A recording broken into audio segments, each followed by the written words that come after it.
Ndemo Steven. Mbia mono murikeito Ndemo Stephen hase oroboti ururikirana togutigana nayo nigo abaseneta abachaka egeikaro kya matukatano yokonyora amaegero igoro yobokoreri ase ebunge ya Senate gikarekyo nigo kyabage goikirana gosege gokorekana ase nsemo ya Naivasha imeye county ya Nakuru ase kyabage kora wano monogeri bwebunge ya Senate Amason Kingi oyoboigo oriaira yogochya kobwatirana n'abaseneta bonsi goikirania obokoreri burubu yagochya se abananchi murikeito Vincent Nyanja ntatuariganirete yamanke ase bunge ye seneti ya kane abaseneta niko banyora maigirio anas chinchere cyogo cywekerania obokoreri ase bunge yo omoje gokorekana se county ya Nakuru omugavana bwe county Susan Kihika niga abagania abaseneta kubwatirana. Let me first congratulate you all on your election or nomination as senators to the 13th parliament. Secondly, it is my pleasure and privilege to welcome you to our county of diversity.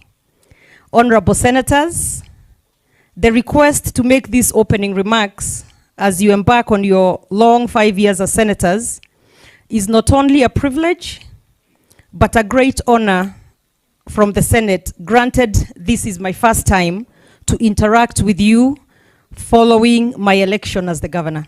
Omonogeri we bunge ye Senate Amason Kingi nigo naera sobwagaru buyabo gotwara omujego yo aserituko lyarero. The main purpose of this workshop is to equip and empower honorable senators with knowledge and vital information that are essential in discharging their mandates and functions in the Senate and its committees.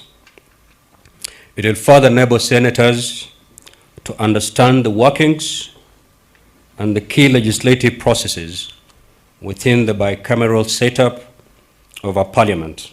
As your speaker, I'm fully aware that the oversight role upon you by the Constitution requires you to closely monitor, supervise, and legislate on all aspects of devolution in the 47 counties, either collectively or individually. Engana yeni bonigo ya rokana kubwatansa sege karekyo gose abaseneta mbwendeta komentwe nengogete asobo koriri bwabo omoseneta bwe county ya Kisii Richard Momonyonga niga kwandengane yona kagoni abaseneta koligereriwa. I actually want to say that I'm amongst the members of parliament who are refusing for the Senate not to be given money, because I used to sit in the budget committee.